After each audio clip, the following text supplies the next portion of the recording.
Hello guys and welcome back. In this video I will be teaching you guys on how to play with MAI Shiranui.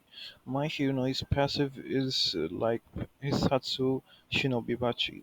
Every 5 seconds Mai's next basic attack is enhanced. Mai's enhanced basic attacks cause her to dash forward dealing 100, that is plus 100% magic attack, or you can say magic damage to enemies in her way and knocking them back if an enemy is hit. Might recovers 10 HP by swiping the movement wheel after using an enhanced basic attack or while causing any skill Mai rolls again, gaining 50% movement speed bonus. Then that diminishes over 0.5 seconds. For S1 is his Hishorian's engine. Mai dashes in the target direction. At the end of the direction, she launches a flying kick, dealing 550 plus 73% magic damage to enemies within a range and launching them for 0.75 seconds. Recovers 25% energy. S2 is Gojo-san. Mai throws a fan in the target location, dealing 500 plus 100% magic attack damage to the first enemy hit and slowing them by 90% for 0.5 seconds. Then target's magic defense is also reduced by 50 for 3 seconds. If enemy is hit, Mai recovers 10 energy. Her ultimate is Chou Hisatsu Shinobubachi. Mai dashes in target direction, dealing 800 plus 110% magic damage to enemies in her way and knocking them back while reducing their physical attack by 20% for 2.5 seconds. Recovers 25% energy if enemy is hit. Also, as you can see the items on the screen, the first item that is on the screen is Scepter of Reverberation. It gives you 240 magic attack plus 7% movement speed.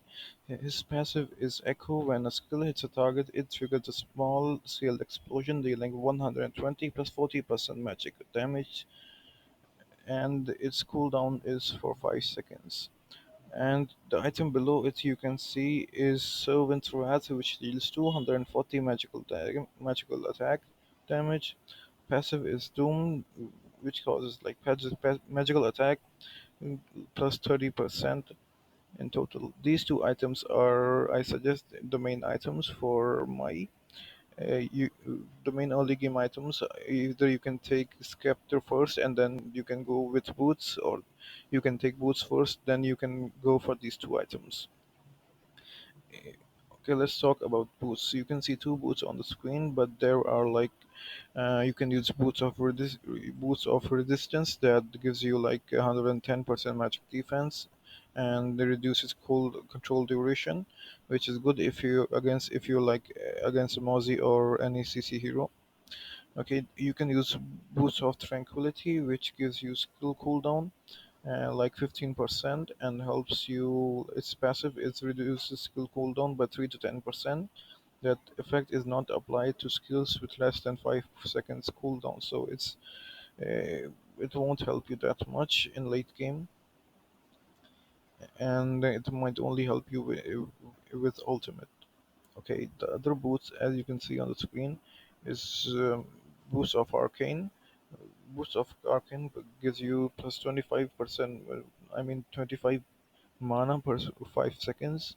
Passive is like it gives 60 movement speed. The second passive is Magical Mastery, increases magical powers by 50 to 120. Okay, so beneath those you can see there is Tome of Wisdom, and there is Insatiable Tome. Okay, so Tome of Wisdom gives you plus 400 magical attack and 10% cooldown reduction, which is really good with her abilities. Passive is Enlightenment, increases damage dealt by 0.8% for every 100 magical attack, up to a maximum of 12%. And like the other book gives you like plus 180 magical attack, plus 10% cooldown reduction, and 1000 max health. As passive is Magic Bloodthirst, Magic Lifesteal plus 25%. So if you want to go for Magic Lifesteal, you can take this book, that is Insatiable Tome. Otherwise, you can go for the other book, that is Tome of Wisdom. It gives you more magical attack. Depending upon what you want to take, you can either take both as well. Okay, the other item you can see on the screen is Void Staff. Void Staff gives you 240 magical attack and plus 500 max health. Its passive is Devastation, which gives you magical pierce plus 45%. That means it is really good against tanks. Okay, and some guys were asking me if you can use Mask of Agony. No, we cannot use Mask of Agony with her. Instead, you can use these items. And you can see Stave of Sorcery. Stave of Sorcery is really good for her basic attack. Okay, it gives you like 180 magical attack, 500 max mana, and plus 500 max health, plus 8% movement speed. Its passive is the next basic attack within 5 seconds after casting a skill deals 30% physical damage and plus 70% magical damage. And the cooldown is for 3 seconds, which is really good. But these items are like if you check the items, only the last slot is empty. So either you can use this item or you can go with a Splenditor, like which gives you temporarily invisibility. That is Moon Guard, okay. I mean, or Moon Sword. Uh, it has different names in the app. So, and anyways, which gives you immunity. Okay, you can and gives you plus 160 magical attack and 10% cooldown reduction. Okay, if you're like going in team fights and you're playing with your team, then I suggest you should play with these. Okay, and if this is on cooldown, then you can go for shield at low health. That is Ardent the Dominator, which gives you plus 200 magical attack and 600 max mana plus 15 mana upon 5 seconds. When health drops below 30%, removes all CC and control effects and grants a shield that absorbs 500 plus 150% magical damage and increases movement speed by 30% for 4 seconds, but its cooldown is for 90 seconds. And after you have done this, or before this, you can go for the tank item that gives you like immortality. That is Sage's Sanctuary. It gives you 140 physical defense and magical defense. It resurrects you 2 times and restores 2,100 to 3,500 health depending upon your champion, and this can be triggered only 2 times per match. And the cooldown is total of 150 seconds. Okay. And for mana, for Arcana, you can go for Reincarnation, 7 Mind's Eyes, and 7 Nightmare. Okay, so what they give you is they give you magical attack of plus 30.3, magical pierce plus 39.4, magical life steal plus 4.2%, and attack speed plus 2.8%. Mine is 85%. Is at like 85th level. Okay, you can upgrade it and it will cause more damage. Okay, let's talk about the heroes that are good to play with if you're playing in duo or trio with MAI. Okay, if you are like playing Mozzie as top laner, Mozzie as top laner is good, or any CC support is also good with MAI, as MAI already deals high magic damage, and if she can like get the enemies in a place, she can deal massive damage to the enemy. And it is also like MAI is also good with different poke heroes that it can be Concert U, that can be Marco Polo, it can be Lamb. I guess yeah. It usually high mobility heroes are all good with Mai, and Acha is also like if you're like a Tangle, and Levi is also good, and overall the tanks that causes the enemy to like either stay at a place or CC, for example Eclipse, they're also good. My counters basically all what you can say, obviously marksmans, but all heroes with less mobility, that can be Daji and Jalaluban 7, and a lot of more heroes that can be Haoyu, it can be Gao Li, it can also be Ganjang and Moi. but it depends on the player and how he plays it. If Mai is good, then I don't believe that UCC or Angela's S2 can get to her. Instead, Mai will already dodge them and be in a safer position. Okay, and it Mai can obviously be get countered as well. She can be countered by Lubu if Mai is CC'd and not able to escape. Lubu can easily kill him. The same thing is with Musashi. Musashi can also kill him if he gets a grip on Mai. Um, if Musashi tries to engage you, okay, if the best thing you can do is go inside the turret. Okay, and when the ult ends, when the animation ends, you can just use S3, S1, and passive and get away. It will deal a lot of damage to Musashi, and the turret will also be dealing damage, so you can escape probably and confirm a kill.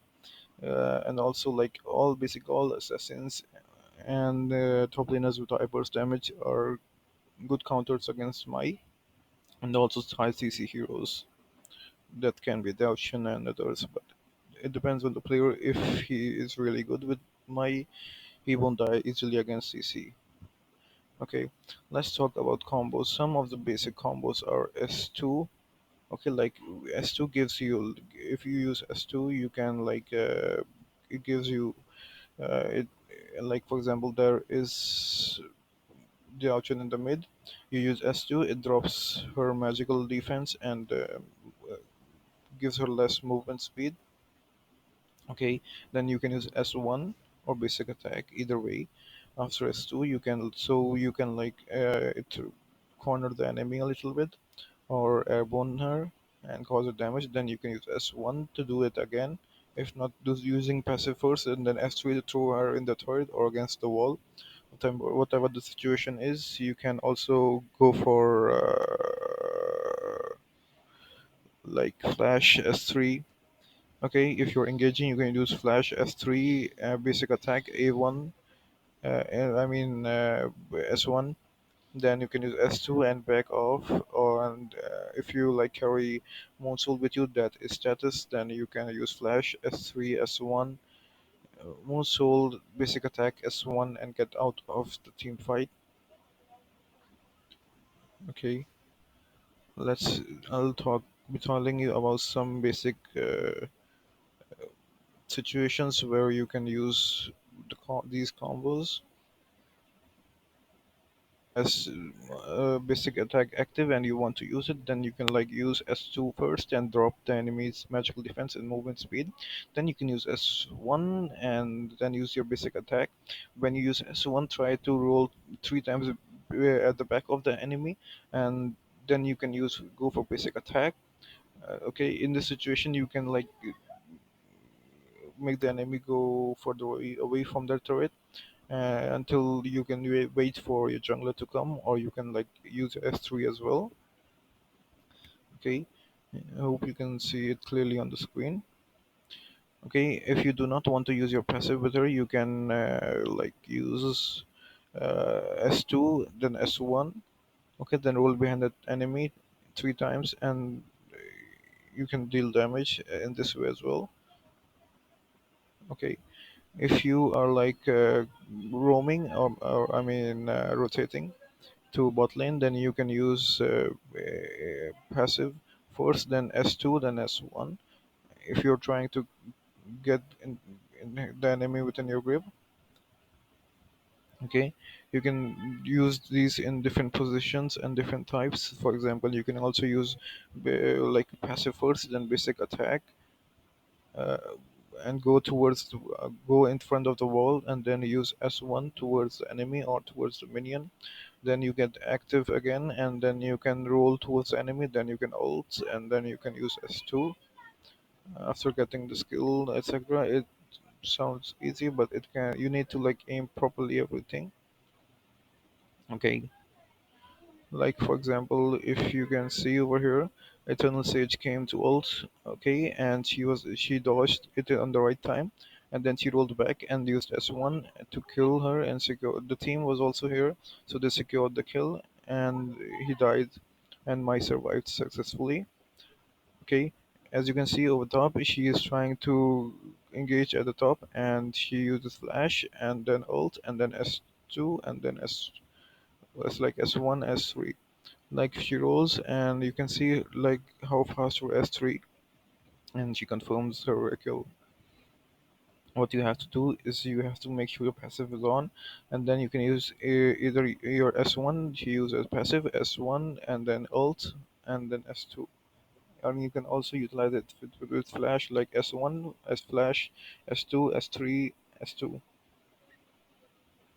Okay, like over here there is blue buff. Although the S2 didn't hit, but her passive got active the way she moved.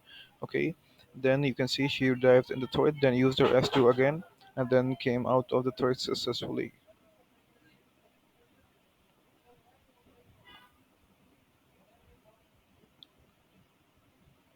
Like S1 and 3 and roll. Okay, my Shiruna is also good in engaging depending upon the situation. If you're ganking in the bot lane or the top lane, you can use flash S3, S1, S2, and then passive, and that can deal a lot of damage. Uh, like the enemy won't even find out how you got in the middle of the fight. So also, let me know how you guys felt of the video. Let me know if I did told something wrong. Okay, hope you liked it.